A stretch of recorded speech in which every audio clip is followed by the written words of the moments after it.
तो आपको मैं एक एस्टिमेट बता दूं कि अगर आपको यहाँ पर आके सेटल डाउन होना है तो कितना अमाउंट आपके पास होना चाहिए। तो मिनिमम से minimum. Hey guys, what's up, कैसे आप लोग and welcome back to the channel. आप लोगों में से बहुत सारे लोगों ने मुझे ये क्वेश्चन पूछा था कि अगर मैं एज अ इंडियन फिलीपींस में आता हूँ और फिलीपींस में मुझे यहाँ पर सेटल डाउन होना है तो उसके लिए कितने पैसों की ज़रूरत पड़ेगी। तो मैंने स्पेशली आपके लिए वीडियो बनाया है और उसके अंदर बहुत सारी डिटेल शेयर की है। इवन ये भी शेयर किया है कि मैं जब यहाँ पर आया था तो मैं कितने पैसे लेके आया था और मैंने अपना सब चीज़ यहाँ पे कैसे सेटल किया। अच्छा, बट वीडियो स्टार्ट करने से पहले एक छोटा सा रिक्वेस्ट कि आप लोगों में से बहुत सारे लोग मुझे कांटेक्ट करते हैं मेरे इंस्टाग्राम, फेसबुक या फिर मेरे ईमेल पर।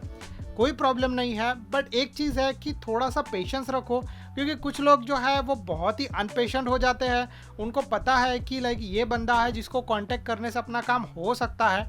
डेफिनेटली मैं आपका हेल्प करूंगा, बट कुछ लोग जो है वो अनपेशेंट होके कभी भी कॉल कर देते हैं। कुछ लोग जो है वो अनपेशेंट होके बार बार कॉल करते रहते हैं या ऐसा चीज़ करते रहते हैं। तो मैं आपको बोलूँगा, मैं आपसे एक रिक्वेस्ट करूँगा कि please wait for my respond. मैं सबको मैसेज करता हूँ, मैं सबको रिप्लाई देता हूँ, बट थोड़ा सा वेट कर लो, जिसके वजह से ये चीज़ मेरे लिए भी सही रहेगा।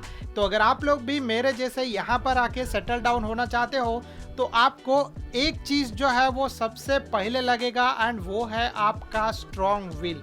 अगर आपका विल पावर जो है वो थोड़ा सा डगमगाएगा या ऐसा कुछ होगा तो यहाँ पर आके सेटल डाउन होने में आपको प्रॉब्लम आ सकती है, क्योंकि यहाँ पर आकर सरवाइव करना बहुत ही ज़्यादा मुश्किल है और बहुत हार्ड भी है। तो मे भी हो सकता है कि आप लोग पहले से ही अपने आप को सब चीज़ के लिए प्रिपेयर कर लो। सक्सेस मिला, सक्सेस नहीं मिला, हर एक चीज़ के लिए जो है वो करके आप लोग एक स्ट्रॉन्ग विल बना के आओ। इवन जो है वो एक तरीके से मैं ये भी बोलूँगा कि अगर आपके पास स्ट्रॉन्ग गट्स है तो आप यहाँ पर आके सब चीज़ कर सकते हो, क्योंकि बाद में सब चीज़ करने के बाद में जो फल होता है वो डेफिनेटली बहुत ही अच्छा मिलेगा।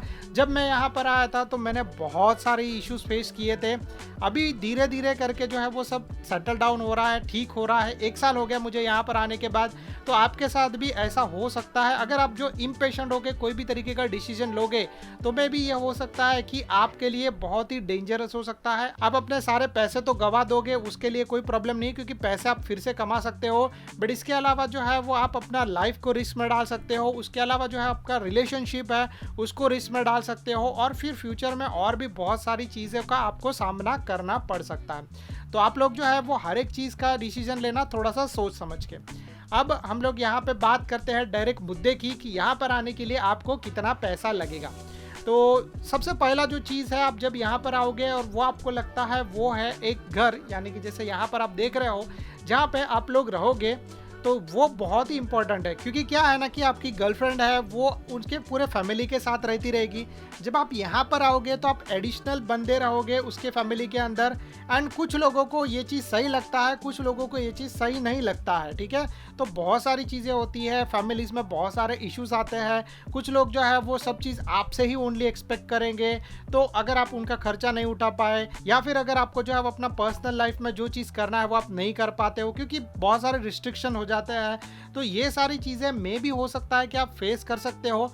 और इसीलिए आप जब यहाँ पर आओगे तो बोलते हैं ना कि जो एक मुकाम या फिर एक जो जगह होती है, घर होते हैं, वो होना बहुत ही ज़्यादा इंपॉर्टेंट है। अगर वो नहीं हुआ तो आपको बहुत सारी प्रॉब्लम्स को फेस करना पड़ सकता है। जैसे मैंने आपको बोला कि कुछ फैमिलीज़ इसके लिए रेडी होती है, कुछ फैमिलीज इसके लिए रेडी नहीं होती है। उसके अलावा मान लो कि अगर आप लोग यहाँ पर सिर्फ 1 महीने के लिए या 2 महीने या फिर 3 महीने के लिए आते हो तो कोई प्रॉब्लम नहीं है। फैमिली जो है वो बोलेगी चलो ठीक है, थोड़ा सा टाइम है तो अपने को एडजस्ट करना है तो हम लोग कर लेंगे। बट वही सेम चीज़ जब आप यहाँ पर लॉन्ग टाइम पर रहने के बारे में सोचोगे तो बहुत सारी चीज़ों के इश्यूज आते हैं। ट्रस्ट मी, मैंने भी फेस किया था।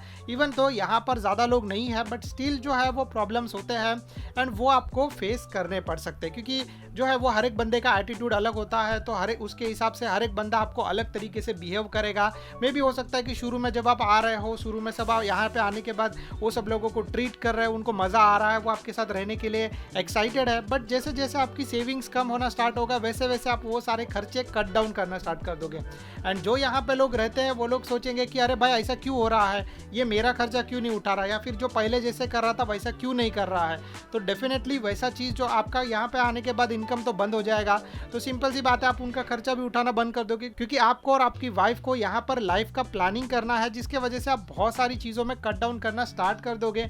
तो उससे जो है वो फैमिली पर बहुत ज़्यादा अफेक्ट होता है। तो इसीलिए मैं आपको एक रिकमेंड करूँगा कि जब आप यहाँ पर आने वाले हो तो आप जहाँ पर भी रहने वाले हो उस जगह पर इन्वेस्ट करो। आप एक घर ले लो या फिर एक प्रॉपर्टी पर इन्वेस्ट करो, ताकि जब आप यहाँ पर आओ तो आपके लिए एक सेफ प्लेस हो रहने के लिए। अच्छा, अभी इसमें जो है ये 100% नेसेसरी नहीं है। कुछ फैमिलीज़ को जो है वो ओके होता है, बट इंडिया से जब आप निकलो उसके पहले उनसे इसके बारे में 100% बात कर लेना, उनकी परमिशन ले लेना, फिर ही यहाँ पर आना। बट उसमें भी ऐसा हो सकता है कि in the end of the moment कभी कभी जो है फैमिली में झगड़ा हो जाता है और उसके वजह से आपको ये डिसीजन को कैंसिल करना पड़े। तो उसके लिए एक सेफ साइड में आप एक जगह पर इन्वेस्ट कर सकते हो। इन्वेस्ट कैसे करना है, कब करना है, उसके बारे में अगर आप लोगों को वीडियो चाहिए तो नीचे कमेंट कर देना, मैं आप लोगों के लिए उसके रिगार्डिंग भी वीडियो बना दूंगा। बट यहाँ पर जो आप आओगे तो उसके पहले आपके पास एक छोटा सा घर होना चाहिए। तो अगर आप लोगों के मन में अभी ये क्वेश्चन आता रहेगा कि अरे यहाँ पर आने के बाद घर लेना है, इंडिया में घर बनाते बनाते तो ज़माना निकल जाता है, पूरी लाइफ चली जाती है, बट यहाँ पर आने के बाद अगर घर बनाना है तो कितना पूरा लाइफ पहले ही इंडिया में निकालना पड़ेगा। तो वैसा कोई तरीके का प्रॉब्लम नहीं है। यहाँ पर प्रॉपर्टी इंडिया के मुकाबले सस्ती है और आप आराम से इन्वेस्ट कर सकते हो। 4 से 5 लाख या कभी कभी 3 लाख पैसों में भी आपको घर विद एक छोटी सी प्रॉपर्टी मिल जाती है, जहाँ पे आप लोग आराम से रह सकते हो, कोई इश्यूज़ नहीं होता। एक रूम मिल जाएगा, एक आपको जो है वो हॉल मिल जाएगा, एक किचन मिल जाएगा, छोटा सा रहता है बट उसमें आपका बहुत अच्छा गुजारा हो सकता है। तो अगर वैसा चीज़ में आप पहले से इन्वेस्ट कर दोगे तो पकड़ लो कि आप यहाँ पर आए, फिर कुछ हुआ प्रॉब्लम, तो आप इजीली वहाँ पर मूव ऑन हो सकते हो, जैसे मैंने पर्सनली किया था। बट मैंने कब किया था मैं आपको बताऊँ तो 2017 से, मतलब मैं तो उसके पहले से रिलेशनशिप में था, एज अ फ्रेंड हम लोग एक दूसरे को जानते थे। बट 2017 में जब मैंने अपनी वाइफ को प्रपोज किया, उसके बाद मैंने यहाँ पर 2018 में विजिट किया। जब मैंने विजिट किया तो मैंने बहुत सारी चीज़ों को देखा और वो टाइम पे मैंने प्रॉपर्टी में इन्वेस्ट किया था। तो एक घर हम लोगों ने वो टाइम पे ऑलरेडी लिया था और दूसरा घर मैंने जब भी शादी हुआ उसके बाद उसमें इन्वेस्ट किया। तो पहला वाला जो घर लिया था वो बहुत ही सस्ता था, पकड़ लो वो टाइम पे 2.5 लाख पैसों के आसपास था और उसमें भी ज़्यादा इन्वेस्टमेंट मुझे करना नहीं पड़ा, क्योंकि उतना था। तो उसमें जो है वो पकड़ लो कि 1 लाख रुपए का मैंने इन्वेस्टमेंट किया था, उसके वो भी मंथली करके पकड़ लो कि साल भर में 1 लाख रुपए मैंने दिए थे और उसके बाद 1 लाख पैसों, सॉरी हाँ।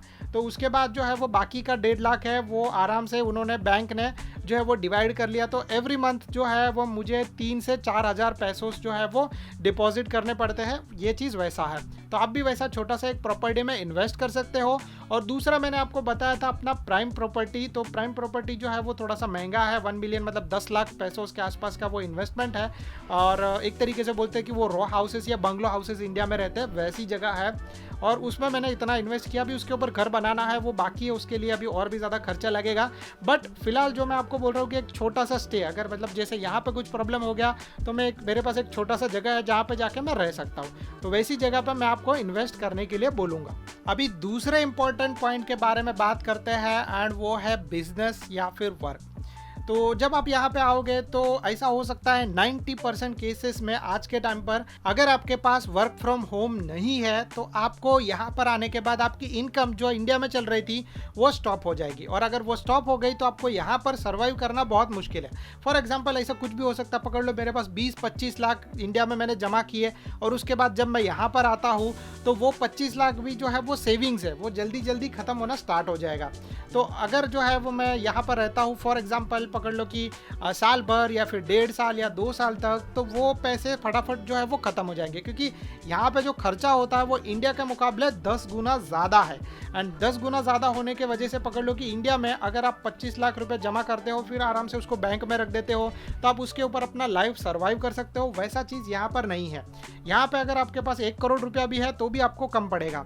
तो वो चीज़ जो है वो आपको पहले समझ के चलना है। और उसीलिए मैंने आपको बोला कि एक जो छोटे से छोटा अगर आपको इनकम करके देता है वैसा बिजनेस में भी अगर आपने इन्वेस्ट किया तो इट्स वेरी गुड। अगर आप बिजनेस नहीं कर रहे हो और आपका वर्क फ्रॉम होम है तो इट्स रियली रियली गुड, क्योंकि आप यहाँ पर आके जितना टाइम चाहिए उतना टाइम आप यहाँ पे आराम से रह सकते हो। तो ये चीज़ के लिए मैं आपको बोलूँगा कि पहला तो अगर आप जब यहाँ पे आ रहे हो तो एक अच्छा अमाउंट अपने पास रखो बैंक के अंदर, क्योंकि जब आप यहाँ पर आओगे तो आप आराम से उसको इन्वेस्टमेंट कर सकते हो और फिर डेली इनकम ले सकते हो। बट उसमें भी मैं आपको ऐसा नहीं बोलूँगा कि पहले सीधा आपके पास जो भी पैसा है वो इन्वेस्ट करो फिर उसके बाद बाकी का चीज़ करना। पहले आप यहाँ पर आते हो एज अ टूरिस्ट, तो आपको ये चीज़ समझना है कि टूरिस्ट आपका यहाँ पर कोई भी तरीके का हक नहीं है। तो ये एक आपको रिस्क हो जाता है। ब्यूरो ऑफ इमिग्रेशन कभी भी आपको बोल सकता है कि इंडिया जाने के लिए, और जब आप एक बार इंडिया जाओगे तो आपको पता है कि फिर से फिलीपींस का वीज़ा लेना आपके लिए बहुत ही ज़्यादा हार्ड हो सकता है। तो आपको पहला चीज़ ये करना है कि आपको यहाँ पर एक तरीके से लेजिट या अपना जगह बनाना है। वो कैसे आप बना सकते हो, तो आपको यहाँ पर आपकी जो गर्लफ्रेंड है उसके साथ शादी करना है। तो जब भी आप यहाँ पर आओगे और सेटल डाउन होने का प्लान कर रहे हो तो पहला चीज़ आपको ये करना है कि यहाँ की जो भी आपकी गर्लफ्रेंड है उसके साथ शादी करने का प्लान करो। उसमें पैसे इन्वेस्ट होंगे, कोई बात नहीं है, बट जब आपका एक बार शादी हो जाएगा तो आपका एक लोकल बंदे से रिलेशन बन जाएगा जिसके बेस पर आप यहाँ पर ज़्यादा रह सकते हो। क्योंकि एज अ सिर्फ और सिर्फ टूरिस्ट बेस पर वो लोग जो है वो आपको मैक्सिमम 1 महीने का देंगे, और अगर किसी रीज़न के वजह से आपका लक बहुत अच्छा हुआ तो मैक्सिमम आपको 6 महीना सिर्फ यहाँ पर रहने के लिए मिलेगा। उसके बाद आपको इंडिया जाना पड़ेगा, नहीं तो आपके ऊपर जो है वो फाइन लगाया जाएगा। आई थिंक सो एवरी डे या एवरी वीक या फिर एवरी मंथ का 10,000 पेसोस होता है। तो जितना ज़्यादा आप ओवरस्टे करोगे उतना ज़्यादा आपको फाइन पे करना पड़ेगा। तो इस चीज़ के बारे में आपको थोड़ा सा जो है वो संभल कर सही तरीके का चीज़ लेना है, स्टेप लेना है। तो पहला शादी कर लो, फिर उसके बाद आपका जो बचा कुचा पैसा आप उस बिज़नेस में इन्वेस्ट कर सकते हो। बिजनेस के रिगार्डिंग मैंने एक वीडियो पहले ही बनाया था, आप वो देख सकते हो अगर आपके पास कुछ आइडिया नहीं है तो। नहीं तो आप अपनी गर्लफ्रेंड को पूछ सकते हो, वो भी आपको एक अच्छा आइडिया दे देगी जिस पर आप सही तरीके का इन्वेस्टमेंट करोगे तो आपको अच्छे रिटर्न्स मिल सकते हैं। ठीक है, उसको टाइम लगता है, एक दिन में इन्वेस्टमेंट का रिटर्न नहीं आता है, उसके लिए टाइम लगता है, 1 साल जाएगा, 2 साल जाएगा, बट स्टिल आपको जो है वो कुछ अमाउंट ऑफ रिटर्न आना स्टार्ट होगा जिसके बेस पर आप रिलाय हो सकते हो और यहाँ पर लॉन्ग टाइम पर सर्वाइव कर सकते हो।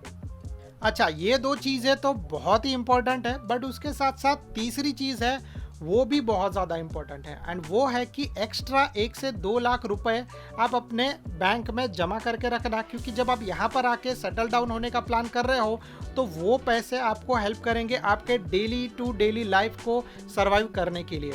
यस, वो पैसे इतने ज़्यादा नहीं है कि आप उसके ऊपर मतलब साल भर जैसे तरीके से आप सर्वाइव करो, क्योंकि यहाँ पर खर्चा बहुत ज़्यादा होता है। पकड़ लो 10 से 15 हज़ार एवरी मंथ आपके जाएंगे, वो भी पैसों के अंदर, मतलब इंडियन रुपीज़ में बोले तो 20 से 25 हज़ार रुपये एवरी मंथ। तो उस हिसाब से अगर आप 1 लाख रुपया रखोगे तो 4 महीने या फिर मैक्सिमम से मैक्सिमम 6 महीने आप यहाँ पर सर्वाइव कर सकते हो, अगर आपके पास कोई भी तरीके का जॉब नहीं है और कुछ नहीं है तो सोचो कि अगर आपके उतना जल्दी पैसा जा रहा है तो 2 लाख रुपये आपको मैक्सिमम 1 साल जो है वो सर्वाइव करने के लिए हेल्प करेगा। तो इसीलिए मैं बोल रहा हूँ कि 1 से 2 लाख एक्स्ट्रा साइड में रखना। और इसमें अभी भी जो है वो मैंने आपका जो फ्लाइट टिकट है, वीज़ा का कॉस्ट है और होटल स्टे, जो भी चीज़ लगता है, जो भी इम्पोर्टेंट है आपको यहाँ पर आने के लिए, वो मैंने इंक्लूड नहीं किया है। तो आपको मैं एक एस्टिमेट बता दूं कि अगर आपको यहाँ पर आके सेटल डाउन होना है तो कितना अमाउंट आपके पास होना चाहिए। तो मिनिमम से मिनिमम 10 से 15 लाख इंडियन रुपीस होने चाहिए आपके बैंक अकाउंट में, जिससे आप यहाँ पे आने के बाद आराम से रुक सकते हो, कोई प्रॉब्लम नहीं है सेटल डाउन होना है तो। बट कुछ सिनेरियो में ऐसा हो सकता है कि आपके पास उतने पैसे नहीं है, जैसे मेरे पास नहीं थे बराबर।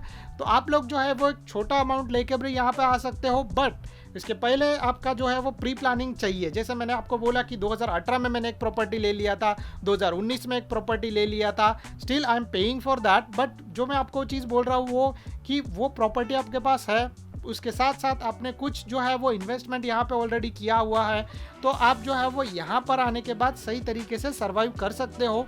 उसमें आपको जो है वो अमाउंट छोटा लगेगा। लाइक जैसे मैं यहाँ पर आया था तो मेरे अकाउंट में पकड़ लो एक 2-2.5 लाख रुपए के आसपास था, वैसे ही सेम मैं आपको बोलूँगा कि उतना अमाउंट आप लेके आ सकते हो। बट अगर फॉर एग्जांपल अगर आप यहाँ पर डायरेक्ट आने का प्लान कर रहे हो तो मैं बोलूँगा कि मिनिमम 4 से 5 लाख रुपए आपके अकाउंट में होने चाहिए। वो भी मतलब एक तरीके से कम ही है, बट अगर आपको कुछ ऑप्शन नहीं है और यहाँ पर आके सेटल डाउन होना ही है तो उतने पैसे होने चाहिए। और वो भी मैं बोल रहा हूँ कि ऑन द बेसिस ऑफ आपकी गर्लफ्रेंड जिससे आप शादी करोगे और फिर उसके बाद आगे आप अपने लाइफ सर्वाइव करने के लिए जो भी है वो स्टार्ट करोगे वैसे।